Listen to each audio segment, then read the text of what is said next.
মানুষেরা,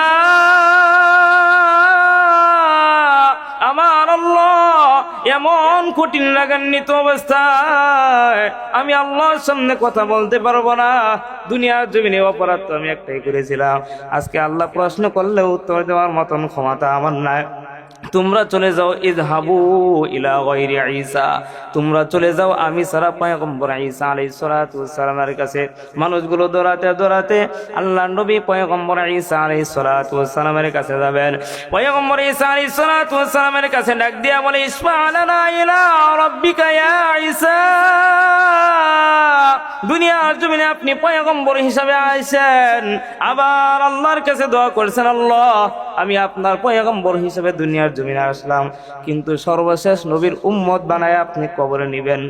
তার মানে আপনি দুনিয়ার জমিনে একবার আসছেন, আল্লাহ তাআলা আপনাকে পয়গম্বর বানায় দুনিয়ার জমিনে পাঠাইছেন, আবার আসছেন আল খাইরি নবী মুহাম্মদুর রাসূলুল্লাহ সাল্লাল্লাহু আলাইহি ওয়াসাল্লামের উম্মত হিসেবে দুনিয়ার জমিনে আসছেন। আজকে আমি এমন একটা কঠিন অবস্থার মধ্যে আছি, হে ঈসা একটু আল্লাহর কাছে বলেন না, আল্লাহ যেন আমাদের বিচারটা কার্যক্রম করে দেয়, মুসিবত সহ্য হয় না। আল্লাহর নবী পয়গম্বর ঈসা ডাক দিয়ে বলে, দুনিয়ার মানুষেরা, আমার আল্লাহ এমন কঠিন লাগান্বিত অবস্থায় আল্লাহর সামনে পয়গম্বর আদম আলাইহিস সালাতু ওয়াস সালাম থেকে নিয়ে সর্বশেষ মানুষ পর্যন্ত কেউ আল্লাহর সামনে কথা বলতে পারবে না। শুধুমাত্র একজন মানুষ আছে, যেই মানুষটা আল্লাহ তাআলার কাছের বন্ধু, যেই মানুষটাকে না বানাইলে আল্লাহ আমাকেও বানাইতেন না, যেই মানুষটাকে না বানাইলে আল্লাহ দুনিয়াতে কোনো মানুষ বানাইতেন না, দুনিয়া বানাইতেন না, আসমান বানাইতেন না, জমিন বানাইতেন না, চন্দ্র সূর্য গ্রহ নক্ষত্র কিছু আল্লাহ বানাইতেন না। ওই মানুষটা হচ্ছে আখিরি নবী, সর্বশেষ নবী, সর্বশ্রেষ্ঠ নবী মুহাম্মদুর রাসূলুল্লাহ সাল্লাল্লাহু আলাইহি ওয়াসাল্লাম। ওই আখিরি নবী ছাড়া আল্লাহর সামনে কথা বলার মতন যোগ্যতা কোনো মানুষের না। এই পয়গম্বর ঈসা দুনিয়ার সমস্ত মানুষকে নিয়ে যখন আমাদের নবীর কাছে যাবেন, সমস্ত নবী ইয়া নাফসি ইয়া নাফসি বলে চিৎকার করতে থাকবে, কিন্তু আমার নবী, আপনার নবী সরকার দু আলম নবী মুহাম্মদুর রাসূলুল্লাহ সাল্লাল্লাহু আলাইহি ওয়াসাল্লাম ইয়া নাফসি বলে কান্না করবেন না। মাকামে মাহমুদের মধ্যে সিজদার মধ্যে বসে বলবে, ইয়া হাবলি উম্মতি, আল্লাহু আকবার।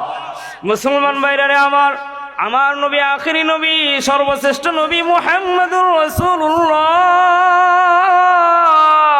সাল্লাল্লাহু আলাইহি ওয়াসাল্লামের কাছে যখন দুনিয়ার মানুষগুলো যাবেন, ডাক দিয়া বলবে, ঈসা ডাক দিয়া বলে, পয়গম্বর আমার আল্লাহ এমন কঠিন লাগান্বিত অবস্থা, পয়গম্বর আদম আলাইহিস সালাতু ওয়াস সালাম থেকে নিয়া কোনো মানুষ আল্লাহর সামনে কথা বলতে পারে না, কারণ দুনিয়ার জমিনে আমার আল্লাহ রহমান, দুনিয়ার জমিনে আমি আমার আল্লাহ রহিম, দুনিয়ার জমিনে আমার আল্লাহ গফফার, কিন্তু পরকালের ময়দানে আমার আল্লাহ রহিম থাকবে না, পরকালের ময়দানে আমার আল্লাহ গফফার থাকবে না, পরকালের ময়দানে আমার আল্লাহ লিমানিল মুলকুল ইয়াউম লিল্লাহিল ওয়াহিদিল কাহার, আল্লাহ তাআলা ভয়ঙ্কর রাগান্বিত অবস্থায় থাকবেন।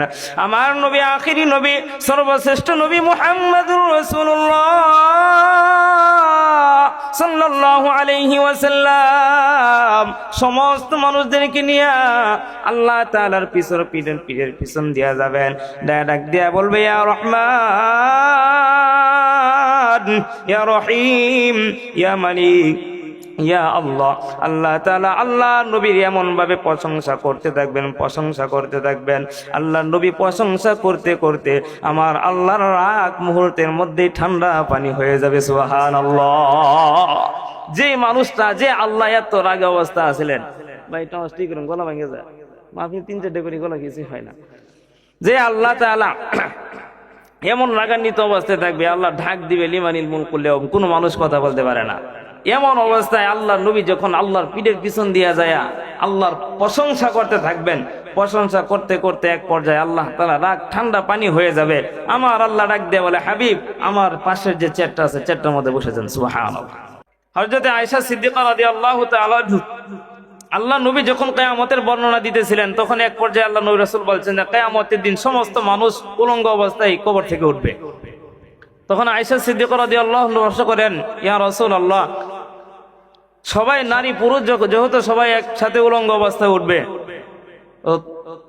তারা কি একজনের প্রতি আরেকজনের লজ্জাস্থানের দিকে আকর্ষণ যাবে না, দৃষ্টি যাবে না? আল্লাহ রাসূল ডাক দিয়া বলে, আয়েশা, কিয়ামতের ময়দানটা এত ভয়ানক হবে, এত পরিমাণে ভয়ানক হবে, কে উলঙ্গ অবস্থায় উঠলো, কে পোশাক পরিধান করা অবস্থায় উঠলো, এটার চিন্তা কি কারো থাকবে না। নাউযুবিল্লাহ, এত ভয়ানক হবে। যেদিন আল্লাহ তাআলার আরশের ছায়া ছাড়া আর কোনো ছায়া থাকবেন না। আমরা সূর্যটা দেখতেছি, এই সূর্যটা বিজ্ঞানদের ভাষা 9,30,00,000 মাইল উপরে, 12 এর থেকে বেশি দূরে হতে পারে। সূর্যের প্রত্যেকটা মুখ আমাদের দিকে ফিরায় না, শুধুমাত্র একটা মুখ ফিরানো আছে। কোন কোন হাদিসের রাওয়ায়াতে 12টা, কোন হাদিসের রাওয়ায়াতে 71টা মুখ আছে। তো কিয়ামতের ময়দানে এখন দুনিয়ার দিকে শুধুমাত্র একটা মুখ ফিরানো, কিন্তু তাও আবার ভাও দিকে না, উল্টো দিকে ফিরানো। এরপর চৈত্র মাসের রৌদ্র আমরা সহ্য করতে পারি না। কিন্তু কিয়ামতের ময়দানে আল্লাহ বলবে, সূর্য তোমার প্রত্যেকটা মুখ বান্দার দিকে ফিরিয়ে দাও, এবং বাও দিকে না, উল্টো দিকে না, বাও দিকে ফিরিয়ে দিবে আল্লাহ তাআলা, বাও দিকে ফিরিয়ে দিবে। তখন আমাদের অবস্থাটা কেমন হবে? মানুষের পায়ের নিচে যতটুকু জায়গা, এতটুকু জায়গা কেউ এর থেকে 1 ইঞ্চি জায়গা কেউ বেশি পাইবে না।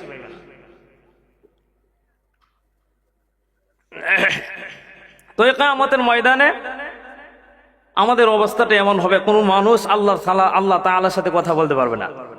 আল্লাহর একটা ভয়ঙ্কর আকৃতি হবে, লিমানিল মুলকুল ইয়াউম লিল্লাহিল ওয়াহিদিল কাহ্হার, একটা ভয়ানক আকৃতি ধরবেন যে আল্লাহর সামনে কোনো মানুষ তো দূরের কথা, কোনো পয়গম্বর আল্লাহর সঙ্গে কথা বলতে পারবে না। এমন একটা ভয়ানক আকৃতি যখন আল্লাহ ধরবেন, কোনো মানুষ কথা বলতে পারে না, তখন আমাদের দেশের বাউল সরকারের অবস্থাটা কেমন হবে? বাউল সরকারকে চিনেন সবাই?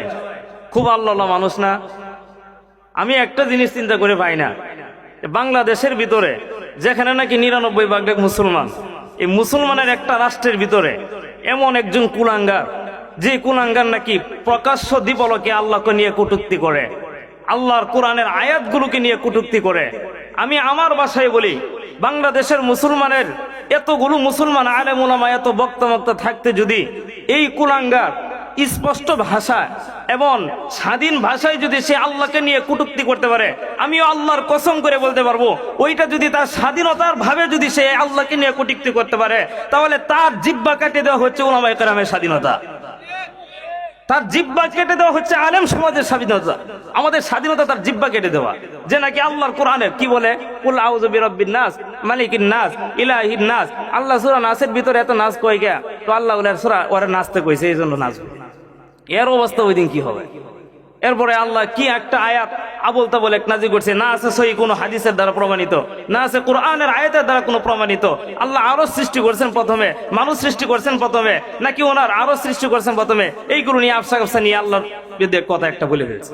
আল্লাহ ওরা হেদায়েত দান করুন, সকলে বলে আমিন। হেদায়েত ওর কবরে নাই, যদি না থাকে আল্লাহ ধ্বংস করে দিক, আর যদি থাকে হেদায়েত দান করুন। আচ্ছা যাক, আমার আলোচনা ওইটা বিষয় না, তো যেটা বলতেছিলাম, তো এমন মুসিবত যখন হবে তখন অবস্থাটা কেমন হবে?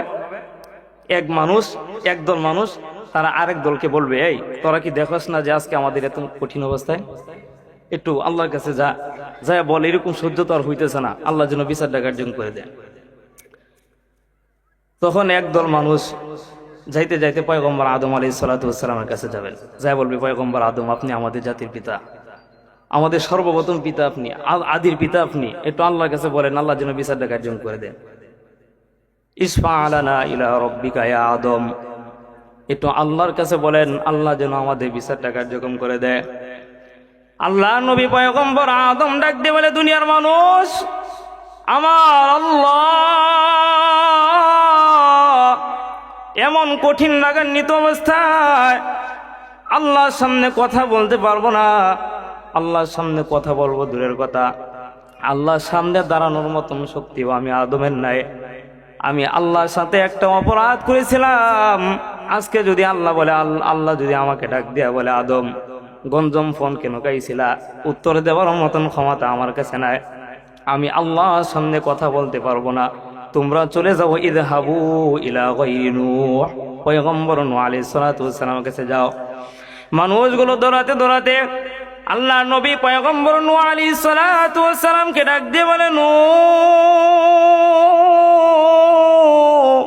আমার আল্লাহ এমন কঠিন রাগান্বিত অবস্থা আর সহ্য করতে পারতেছে না। আমার আল্লাহ এমন রাগান্বিত অবস্থায় এই সূর্যের তাপগুলো সহ্য করা যায় না। 9,30,00,000 মাইল উপরে সূর্য অর্ধ হাত উপরে চলে আসছে, সহ্য হয় না। মানুষের পায়ে মাথার মগজগুলো ফাটিয়া ফাটিয়া টাস টাস করে ফাটিয়া যায়, সহ্য করতে পারে না। মানুষের পায়ের নিচে যতটুক জায়গা, এর থেকে 1 ইঞ্চি জায়গা কেউ বেশি পাইবে না। এমন একটা কঠিন অবস্থা, পানির পিপাসার যন্ত্রণা সহ্য হয় না, কুকুরের মতন জিহ্বাটা মানুষের বের হয়ে যায়। এমন একটা কঠিন মুহূর্ত অবস্থা, এ পয়গম্বর নূহ ক্ষুধা যন্ত্রণা সহ্য করতে পারে না। একটু আল্লাহর কাছে বলেন না গো, আল্লাহ যেন এমন কঠিন রাগান্বিত অবস্থা থেকে আমাদের বিচারটা যেন আল্লাহ কার্যক্রম করে দেয়। ইসফা আলানা ইলা রাব্বিকা ইয়া নূহ, একটু আল্লাহর কাছে সুপারিশ করেন, আল্লাহ যেন আমাদের বিচারটা কার্যক্রম করে দেয়। আল্লাহ নবী পয়গম্বর নূহ আলাইহিস সালাতু ওয়াস সালাম ডাক দিয়ে বলে, দুনিয়ার মানুষ, আমার আল্লাহ এমন রাগান্বিত অবস্থায় আল্লাহর সামনে কথা বলতে পারবো না। আমার আল্লাহ লিমানিল মুলকুল ইয়াউম লিল্লাহিল ওয়াহিদিল কাহ্হার, এমন কঠিন রাগান্বিত অবস্থায় আল্লাহর সামনে কথা বলবো দূরের কথা, আল্লাহর সামনে দাঁড়ানোর মতন ক্ষমতাও আমি নূহ আলাইহিস সালাতু ওয়াস সালামের নাই। তোমরা চলে যাও, ইযহাবু ইলা গায়রি ইব্রাহিম, তোমরা চলে যাও, ইযহাবু ইলা গায়রি ইব্রাহিম, ইব্রাহিম আলাইহিস সালাতু ওয়াস সালামের কাছে। মানুষগুলো দৌড়াতে দৌড়াতে আল্লাহ নবী পয়গম্বর ইব্রাহিম আলাইহিস সালাতু ওয়াস সালামকে ডাক দিয়ে বলে, হে জাতির পিতা ইব্রাহিম, আপনি আমাদের জাতির পিতা। আজকে আমার আল্লাহ এমন কঠিন রাগান্বিত অবস্থায়, এত কঠিন রাগান্বিত অবস্থায় আল্লাহর রাগের সামনে কেউ কথা বলতে পারে না। এমন একটা কঠিন অবস্থা হয়, ক্ষুধার যন্ত্রণা সহ্য করতে পারে না, পানির পিপাসার জন্য মানুষের জিহ্বাগুলো কুকুরের মতন বের হয়ে যায়। এমন একটা কঠিন অবস্থা, মানুষের গুনাহ অনুযায়ী, কারো কারো গুনাহ অনুযায়ী হাঁটু পর্যন্ত পানি চলে আসে, আবার কালো কালো গুনাহ অনুযায়ী কোমর পর্যন্ত পানি চলে আসে। এমন একটা কঠিন মুহূর্ত হবে, তখন নিজের ভাই নিজের ভাইকে চিনবে না। ইয়াউমা ইয়াফিরুল মারউ মিন আখিহি ওয়া উম্মিহি ওয়া আবিহি ওয়া সাহিবাতিহি ওয়া বানিহি লিকুল্লি ইমরিইম মিনহুম ইয়াউমাইযিন শা'নুন ইউগনিহি। দুনিয়ার কোনো মানুষ ওই দিন চিনবে না। নিজের মা অস্বীকার করবে, দুনিয়ার জমিনে আমার কোনো সন্তান ছিল না। বাবা অস্বীকার করবে, আমার কোনো সন্তান ছিল না। স্ত্রী অস্বীকার করবে, আমার কোনো স্বামী ছিল না। স্বামী অস্বীকার করবে, দুনিয়ার জমিনে আমার কোনো স্ত্রী ছিল না। আজকে এমন একটা কঠিন অবস্থায় আপনি একটু আল্লাহর কাছে দোয়া করেন, ইসফা আলানা ইলা রাব্বিকা ইয়া ইব্রাহিম, একটু আল্লাহর কাছে বলেন না, আমার আল্লাহ এমন কঠিন রাগান্বিত অবস্থায় থেকে যেন আল্লাহ আমাদের বিচারটা কার্যক্রম করে দেয়। এবার মুসিবত আর সহ্য হয় না, একটু আল্লাহর কাছে বলেন যেন বিচারটা হয়ে যায়। আল্লাহর নবী পয়গম্বর ইব্রাহিম আলাইহিস সালাতু সালাম কান্না আরম্ভ করবেন, ইয়া নাফসি নাফসি বলে কান্না করতে থাকবে। আল্লাহর নবী পয়গম্বর ইব্রাহিম ডাক দিয়ে বলে, দুনিয়ার মানুষেরা, আমার আল্লাহ এমন কঠিন রাগান্বিত অবস্থা, আল্লাহর সামনে দাঁড়াবো দূরের কথা, আল্লাহর সামনে আল্লাহর সাথে কথা বলার মতন ক্ষমতা আমি ইব্রাহিমের না।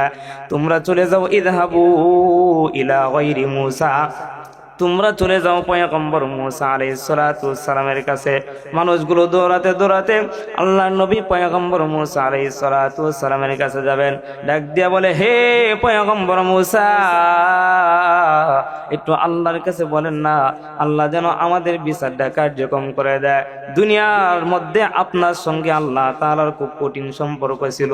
আল্লাহ বলছে এক কথা, আপনি বলছেন 10 কথা। আল্লাহ বলছে একটা, আপনি বলছেন 10টা।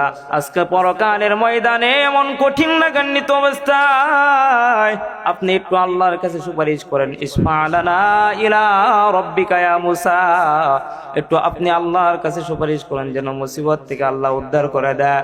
আল্লাহ নবী পয়গম্বর মুসা ডাক দিয়ে বলে, দুনিয়ার মানুষেরা, আমার আল্লাহ এমন কঠিন লাগান্বিত অবস্থায় আমি আল্লাহর সামনে কথা বলতে পারবো না। দুনিয়ার জমিনে অপরাধ তো আমি একটাই করেছিলাম, আজকে আল্লাহ প্রশ্ন করলে উত্তর দেওয়ার মতন ক্ষমতা আমার নাই।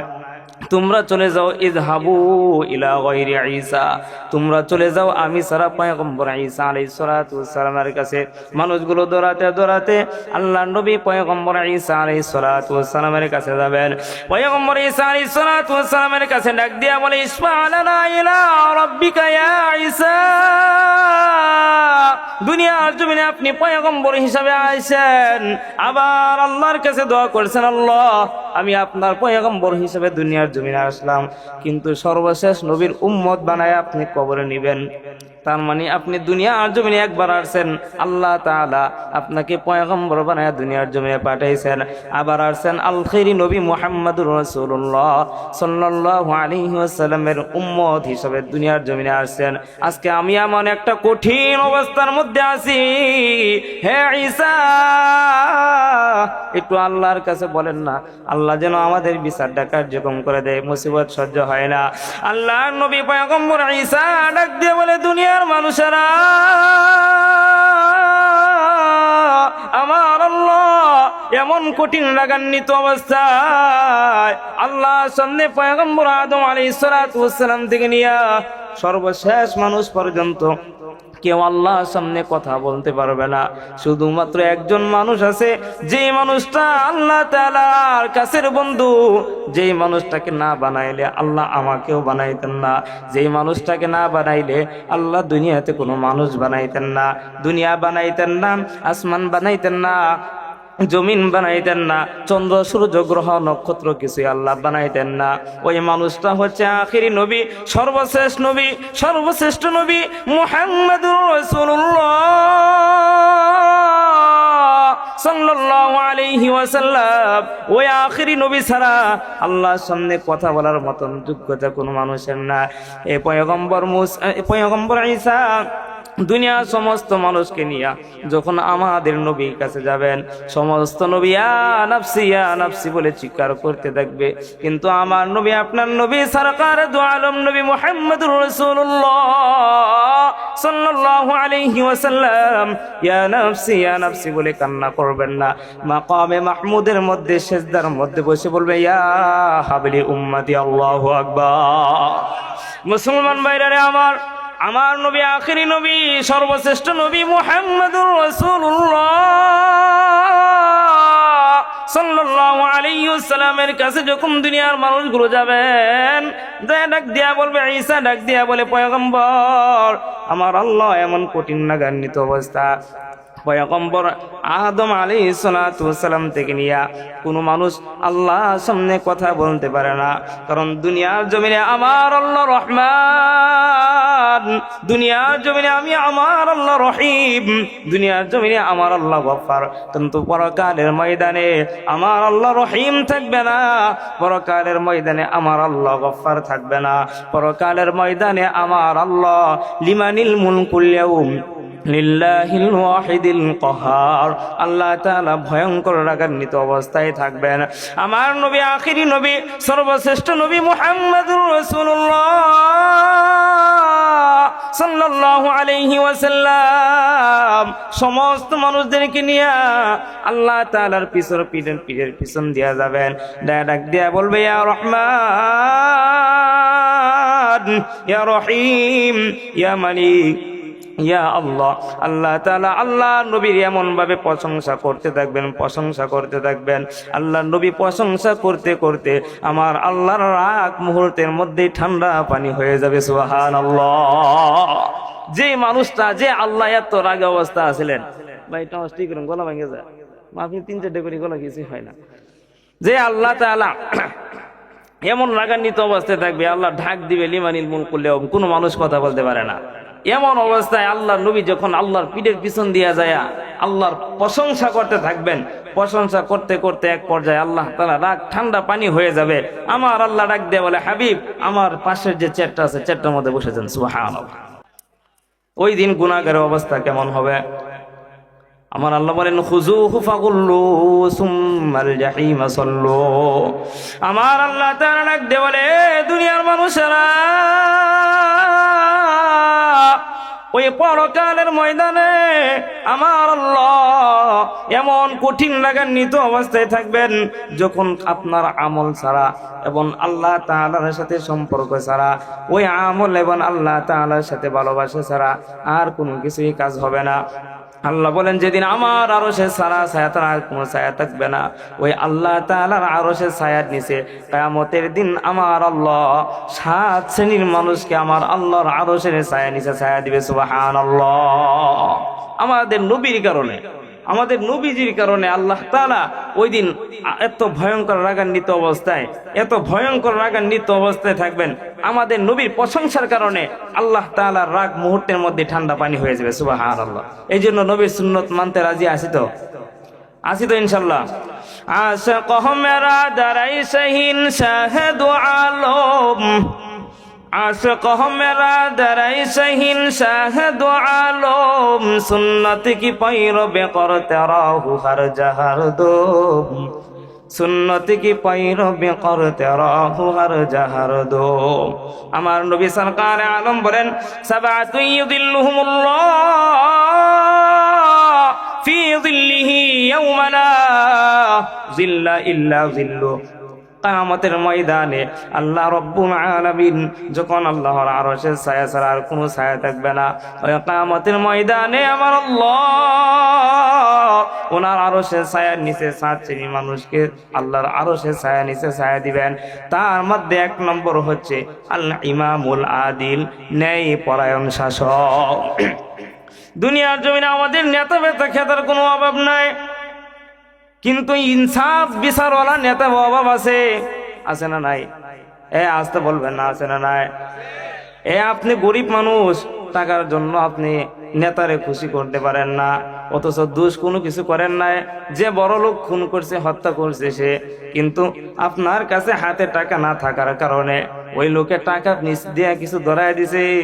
এবার বড় লোকের চিন্তা, এই বিচারকের চিন্তা গরিব মিসকিনদের উপর দেয়া যায়। কথা কোন ঠিক কিনা? আমার আল্লাহ তাআলা ডাক দিয়ে বলে, দুনিয়ার মানুষেরা না না ইনসাফ বিচার করবে মানুষেরা। আমার আল্লাহ তাআলা সূরা হজের ভিতরে ডাক দিয়া বলেন, ন্যায় পরায়ণ শাসকের 3টা গুণ দরকার। কয়টা গুণ? আসতে বলবেন না, কয়টা গুণ? 3টা গুণ দরকার। 1 নম্বর গুণ হচ্ছে আকামুস সালাহ, ন্যায় পরায়ণ শাসক নিজে নামাজ পড়বে এবং সমাজের ভিতরে রাষ্ট্রীয়ভাবে নামাজের আইনটা চালু করবে। আমাদের সমাজের মধ্যে মেম্বার, চেয়ারম্যান আর কত নেতা বেতা আছে, কয়েক নামাজ পড়ে। নির্বাচন আগে দেখবেন জুমার নামাজে প্রচুর পরিমাণ ভিড়। প্রত্যেকটা মাহফিলের মধ্যে যায়া আল্লামাতুজ জাহার কুতকুমাতুন নার হাওলার ব্রিজ কলা গাছে থরে সাজে, তারা টুপি একটা লাগাবে, হাত নাম্বা কেন? তখন তাদের ভোট দরকার, তখন মুসলমান দরকার, তখন আল্লাহ দরকার। যখন মুসলমানের মধ্যে যখন বুড়াবুড়ি হয়ে যা, যখন ফাঁস করে যা, না দরকার আছে মুসলমানকে, না দরকার আছে গরিব মিসকিনদেরকে, না দরকার আছে আল্লাহকে, তখন সে নিজেই বড় বেটা হয়ে যায়। তো এই বেটাগিরি কি বেশি দিন থাকে? বেশি থাকে না। আমার আল্লাহ তাআলা ডাক দিয়ে বলে, যে ন্যায় পরায়ণ শাসকের 4টা গুণ দরকার, তার মধ্যে একটা হচ্ছে আকামুস সালাহ, নিজে নামাজ পড়বে এবং রাষ্ট্রীয়ভাবে নামাজের আইনটা চালু করবে, এবং ওয়াতুজ যাকাত, নিজে যাকাত দিবে, রাষ্ট্রীয়ভাবে যাকাতের আইন চালু করবে। ওয়া'মুর বিল মারুফ ওয়ানহা আনিল মুনকার। আমার আল্লাহ ডাক দিয়ে বলে, দুনিয়ার মানুষেরা, যে লোকটা এই সমাজের মধ্যে বিচারক হবে, সে কিন্তু সৎ কাজের আদেশ করবে আর অসৎ কাজের নিষেধ করবে। মুসলমান মনে রাখবেন, আপনার জীবনের মুসলমানের শ্রেষ্ঠত্বই হচ্ছে সৎ কাজের আদেশ করা আর অসৎ কাজের নিষেধ করা। যেখানে দেখবেন অন্যায় চলতেছে সেখানে প্রতিবাদ করতে হবে, আর যেখানে দেখতেছেন মানুষগুলো সৎ কাজের আদেশগুলো দিলেন, আমার আল্লাহ বলেন ওয়া তাআওয়ানু আলাল বিররি ওয়াত তাকওয়া ওয়া লা তাআওয়ানু আলাল ইসমি ওয়াল উদওয়ান। আমার আল্লাহ ডাক দেয়া বলে দুনিয়ার মুসলমানেরা তোমরা সৎ কাজে ভালো কাজে একে অপরের সাহায্য করো। এই জন্য যিনি বিচারক হবেন, আবার বিচারক হইয়া যদি ইনসাফ বিচারক দুনিয়ার জমিনে কায়েম করতে পারে, আল্লাহ তাআলা তার মৃত্যু হতে দেরি হবে, আল্লাহ তার জন্য বিশাল বড় জান্নাতের ব্যবস্থা করে দিলেন। সুবহানাল্লাহ। মুসলমান ভাইরা আমার, তাহলে এক নম্বর ইমামুল আদিল, ন্যায়পরায়ণ শাসক। ন্যায়পরায়ণ শাসককে আল্লাহ তাআলা কিয়ামতের দিন আল্লাহর আরশের ছায়া নিচে ছায়া দিবেন। দ্বিতীয়টা হচ্ছে ওয়াসাবুন নাশা ফি ইবাদাতিল্লাহ। আল্লাহ রাসূল সাল্লাল্লাহু আলাইহি ওয়াসাল্লাম ডাক দিয়ে বলে সাহাবীরা, যদি পরকালের ময়দানে কঠিন মুসিবতের সময়, এমন একটা কঠিন মুসিবতের সময় যদি তোমরা আল্লাহর আরশের ছায়া নিচে একটু ছায়া পাইতে চাও, তাহলে তোমাদের যৌবনের কালের ইবাদতের সময়টা, যৌবন কালটা তোমরা আল্লাহর ইবাদতের মধ্যে কাটায়া দাও। মুরব্বি হয়ে যায়, মুরব্বি হয়ে যাওয়ার পরেও দেখবেন কিছু কিছু মুরব্বি হয় চার হোস্টেলে বসে বসে সময় কাটায়। মুরব্বিকে নাতিন ডাক দিয়া বলে, দাদা আজান হয়ে গেলে মসজিদে কেন যায় না রে দাদা? দাদা ডাক দিয়া বলে, নাতিন সময় কাটায়, কথা আসে না কয়, বলে না সময় কাটায়, কয় না সময় কাটায়। এটা মানে কি বোঝা যায়? আল্লাহ তারা 50 বছর হায়াত দেওয়ার কথা ছিল, 70 বছর দিছে, 20 বছর বেশি দিয়েছে, আর 20 বছর সময় কি করবে? চার হোস্টেল হয়ে কাটা। বিষয়টা কি এরকম? হ্যাঁ, আল্লাহ রাসূল সাল্লাল্লাহু আলাইহি ওয়াসাল্লাম ডাক দিয়ে বলে, সাহাবীরা দুনিয়ার জমিনে আমার আল্লাহ যৌবনকালে তোমাকে আমার আল্লাহ শক্তি দিয়েছেন, এমন শক্তির অধিকারী আমার আল্লাহ তোমারে করাইছেন। যৌবনকালের সিজদাটা আল্লাহ তাআলার কাছে অত্যন্ত দাবি। আমার আল্লাহ তাআলার কাছে যুবক মানুষটা যখন আল্লাহর কুদরতি পায়ের মধ্যে সিজদা দেয়, কুদরতি পায়ের মধ্যে সিজদা দিয়া বলে, সুবহান রাব্বিয়াল আলা, আসমান জমিনের মালিক ও দয়াময় আল্লাহ,